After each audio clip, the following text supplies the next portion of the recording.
영모의 도시로 상징되는 경상북도 영주에는 최초의 사획서원인 소수서원이 있습니다.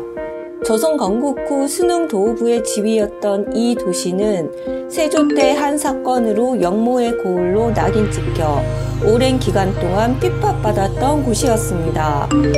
당시 희생된 사람들의 피가 냇물을 잃어 흐르다가 멈춰진 곳의 지명은 현재까지도 P급 마을로 불리고 있습니다.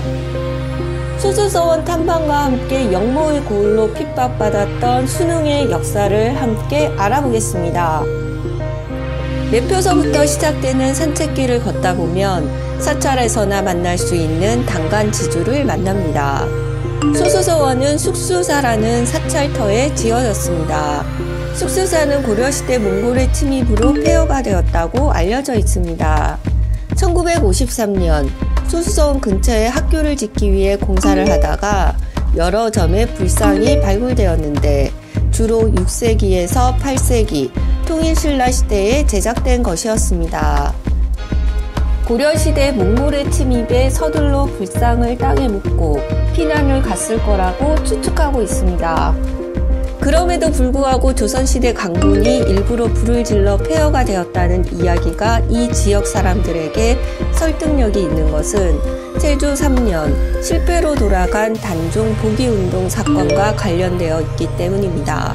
세종의 6째 아들이었던 금성대군은 세조의 즉위를 반대하다가 이곳 순흥으로 유배되어 있었습니다. 하지만 그 뜻을 굽히지 않고 순흥의 유림들, 순흥부사 이보운동과 단종 복위운동을 시도하다가 사전에 유출되어 실패로 끝나버리고 죽임을 당합니다.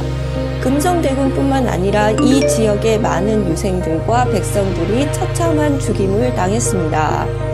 소수서원에서 죽계천을 따라 20여 리를 가면 P급 마을이 있습니다. 당시 죽음을 당했던 사람들의 피가 죽계천을 따라 핏빛으로 이곳까지 흘렀다는 것에서 유래된 P급 마을. 듣기에도 섬뜩한 P급 마을이라는 명칭은 현재까지도 그대로 불려지는데 처참한 학살의 현장이면서 세조의 쿠데타에 항거했던 역사의 현장이기도 합니다. 소수서원을 찾는 많은 사람들이 소수서원 맞은편에 금성대군 신단이 있다는 사실을 알지 못합니다. 단종 복위 사건으로 인해 수능도호부의 지위는 박탈되고 200여 년간 영모의 도시로 낙인 찍혔던 수능. 1683년 숙종은 수능의 도호부 지위를 다시 내리고 수능은 명예를 회복합니다. 이때 지역 사람들이 금성대군 신단을 설치하고 제사를 지내게 되었습니다. 소수서원의 유명세에 가려 많이 알려진 장소는 아니지만 한 번쯤 방문할 만한 역사적 장소로 소개합니다. 소수서원 입구의 경념정은 수능 군수 두세분이 세웠고 맞은편 보이는 치안대는 이황이 지었다고 알려져 있습니다. 태계 이황은 치안대에 앉아 경념정을 바라보며 시를 짓거나 술을 마셨다고 전해집니다. 경념정의 현판은 태계 이황의 글씨입니다.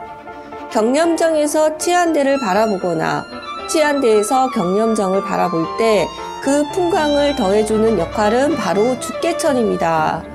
이곳은 고려시대 수능 안시의 집성촌입니다.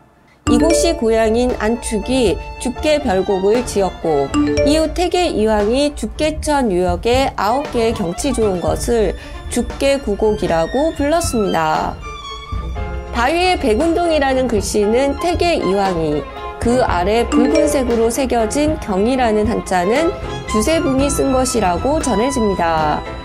성리학의 첫 번째 덕목인 경은 하늘을 공경하고 사람을 사랑한다는 의미입니다. 이 지역 사람들은 백운동의 흰 글씨가 단종 복위운동에서 억울하게 죽은 사람들의 원혼을 부르고 경의 붉은 글씨가 원혼을 달래는 역할을 한다고 이야기합니다.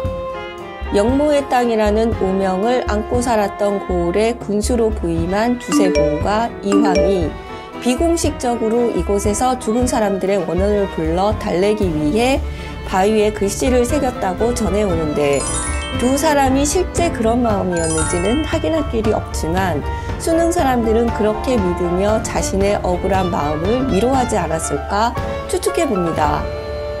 소백산에서 발원하는 죽개천은 이 소수서원을 거쳐 피끝 마을을 지나 낙동강으로 합류합니다. 1542년 풍기 군수였던 주세붕은 지역 출신의 성리학자 안양의 사당을 건립한 후 성리학을 보급하기 위해 소수서원을 세웁니다. 서원의 중심 건물인 강학당은 학생들이 모여 성리학의 경전을 공부하던 지금으로 비유하면 강의실이었습니다. 강학당에 백운동이라고 쓰여진 현판이 보이는데 소수서원의 첫 이름은 백운동 서원이었습니다. 이후 풍기 군수로 부임한 태계 이황이 당시 왕이었던 명종에게 편액과 노비, 재정 지원을 요청하는 상소를 올립니다. 명종이 그 뜻을 받아 소수라는 편액을 내리고 국가 재정을 지원합니다. 소수는 무너진 학문을 세운다는 뜻이었고 국가 공인 교육기관으로 자리 잡게 되었습니다. 강학단 뒤편으로 일신제와 직방제가 일자로 배치되어 있습니다. 날마다 새로워진다는 의미의 일신제, 깨어있는 마음을 곧게 한다는 직방제는 학생들을 가르치던 스승의 숙식시설이었습니다. 직방제는 서재의 역할을 했던 것으로 보입니다. 직방제의 북동쪽에 기역자 형태로 배치된 학구제와 지락제는 유생들이 기거하며 공부하던 장소입니다. 학문을 구한다는 뜻의 학구제와 배우는 깊이를 더하면 즐거움에 이른다는 지락제, 건물 이름으로도 그 용도를 알 수 있습니다. 서원 건축의 일반적인 배치는 서원의 중심인 강의실을 중앙에 두고 동제와 서제로 불리는 유생들의 거처가 좌우로 배치되는 형태인데 소수서원은 그 원칙에서 자유로운 형태입니다. 서원의 배치는 정형화되지 않게, 하지만 서원이 갖춰야 할 요소는 빠짐없이 모여 있습니다. 건축물의 형식에 얽매이지 않고 형편과 필요에 맞게 자연과 환경에 어우러져 고즈넉한 느낌을 더해주는 소수서원 이야기였습니다.